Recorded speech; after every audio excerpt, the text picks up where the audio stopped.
Shabbat Shalom. Call hello Yahweh Shem Shabbat Shem Kakadash, the honors of the apostles and other bishops of GMS, even the elders again before them, taught us this truth. Shabbat Shalom and salutations to all the brothers that push the word and truth and sincerity in the hopeful elect tabernacle of David. Talk about that, or listen, learn, and being a pillar of rest, the 144,000 and one-third, the hopeful elect of Israel. I am the brother / elder. Shabbat Shalom and salutations to you all. This is the WW3 Daily Update. And we're going to let these guys do this little round table and talk about it. What are we talking about? The Carmanians doing what? Blindsiding who? Amalek. All right, so we'll get to that. Let's go here first. Here. 2 Ezra 15 and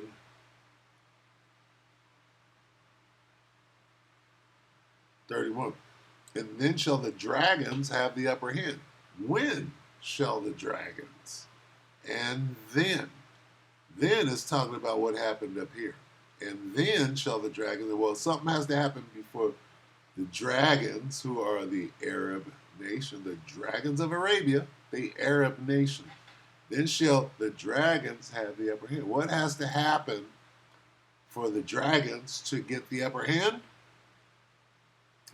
What has to happen, the happening is that the Carmanians, raging in wrath, shall go forth and join battle with them. With who? With the dragon. So, can we see evidence right now of the Carmanians going forth and joining battle with the Arab nations? Well, let's see. Right? Let's see. Because according to this, when will the dragons get the upper hand? When the Carmanians come in, right, and waste a portion of that land. What land? The Syrians, which is Israel / Babylon the Great. Okay? So what are we waiting on? They're going to get the upper hands after they do what? Waste a portion of the land. See? What are the Iranians about to do? Waste a portion of the land of the Assyrians. This is what we're waiting on. Because right after that, then shall the dragon. See? What has to happen first? Iran has to waste a portion of the land of the... Who are the Assyrians? The Babylonians are not the small hats, are not the Amalekites part of Babylon the Great? Indeed they are. All right, so anyway, and then after what? After Iran does what they're about to do. Okay, so Danny Haiphong 3 hours ago, Iran's new Chinese air defenses blindside Israel with Brian Carl Jha and KJ Nah. Take it, Danny. We have reports from Middle East Eye. Iran receives China's surface-to-air missile batteries after Israel's ceasefire deal. The Islamic Republic is trading oil for China's air defense missiles as it looks to rebuild capacities destroyed by Israel. During the BRICS summit, Sergei Lavrov said that Russia is ready to help Iran with its civilian nuclear program, which was heavily damaged in these bombings. Benjamin Netanyahu is having a really extended stay at the White House. And there's many who are saying, reports are coming out that one of the big reasons for this is that there's coordination and discussion about another attack on Iran. We know that's coming. So I'll talk about the significance of these developments then, of Iran looking to China to bolster its defenses, and how you see the coming days here as the discussion that you've had about strategic sequencing, division of labor, seem to be bearing much fruit. A lot of people make the mistake of looking at each one of these conflicts in isolation. This is all part of one. Whoa. Slovakia. I'll eat my lunch. Ugh. Single geopolitical objective the U.S. has. And again, it is about establishing, maintaining, expanding global primacy. Every single one of these conflicts is linked to the other. The United States is trying to overthrow the government of Iran. It's not about their nuclear program. It is about regime change. It's about regime change everywhere. They want regime change in Iran, in Russia, in China. And at a minimum, they want to contain these countries, but ultimately they want to subordinate them and control them, politically capture them. And so this was not going to ever end with the U.S. just carrying out strikes on Iran's nuclear program. What this was basically the beginning of direct warfare between the U.S. and Iran, and also between U.S. proxy Israel and Iran. This perceived political limit of striking at Iran directly rather than through proxies or fighting proxy wars elsewhere in the region, that is over. Now it is direct warfare. And yes, this concept of strategic sequencing and division of labor is the manifestation. That was big what he said about the proxy wars are over. Now it's about direct warfare. That's huge.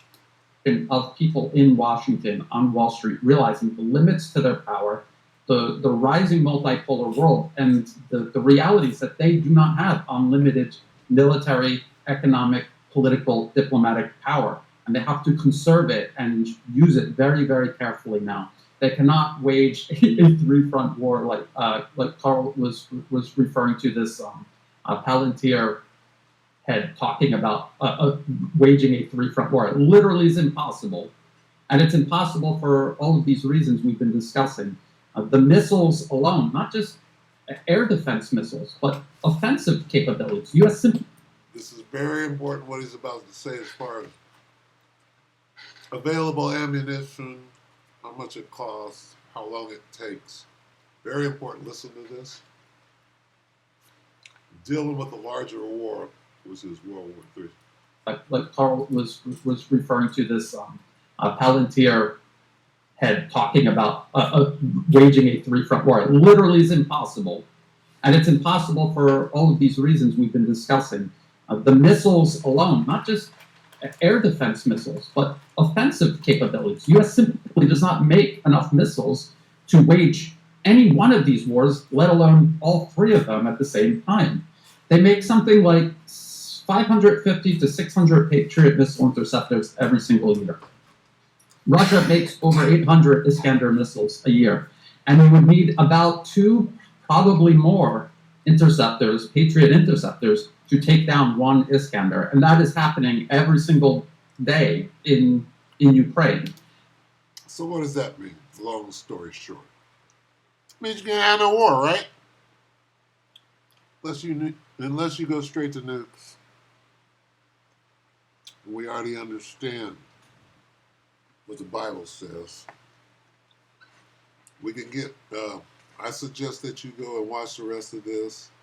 This guy lays into everybody. Charlie Chan. For the first time, Israel no longer can push their aggression with impunity. However, Israeli air superiority meant that they were, Israeli F-35s were in air hunting down missile launchers on the western side of Iran. Now, this is obviously not ideal because Iran's capability to inflict hurt on Israel is, major reason why Israel end up suing for ceasefire. So, hear that? Okay, so they're getting into the intricacies of what is shaping up at this moment to be the regional war, which will eventually turn into World War III in the Valley of Yehoshaphat. So, how am I going to get out of here? Go back. Just go back and watch that. This is, of course, anything Danny Haifong. It's lucky I have the hiccups right now. Shout out to my wife who made my lunch. Came halfway through, so I had to eat it. So lucky. I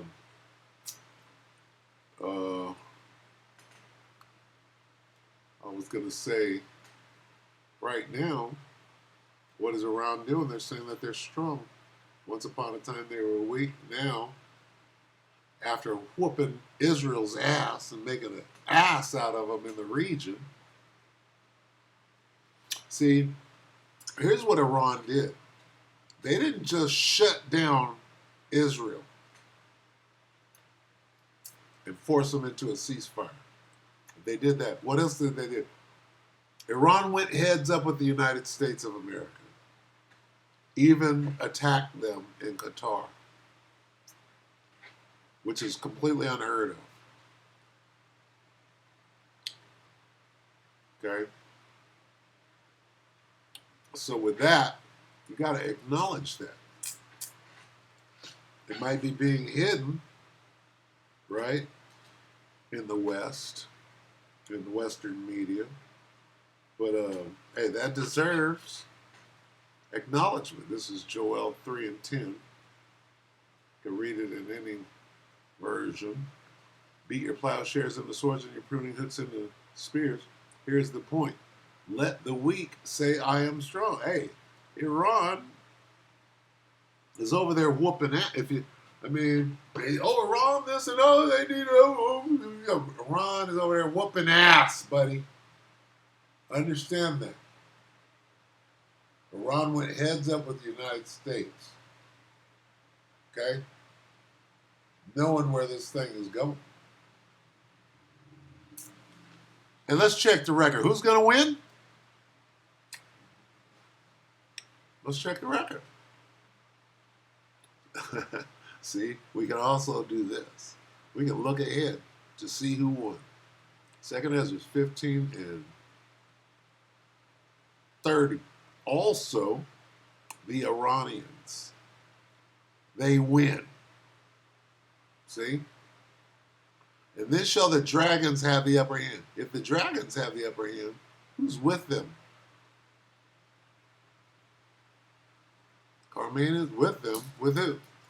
Them dragon. Then the dragon shall have. Well, sounds like the wild boars are going to get the victory as well. See that? Because we couldn't have no and then shall the dragons have the upper hand if the Carmanians, right, didn't join battle and whoop ass. See that? And shall whoop ass right here in the Middle East. This is how it reads. And join battle with them and shall whoop ass in the Middle East. With that, we hope you have edified you, brother. This is the show.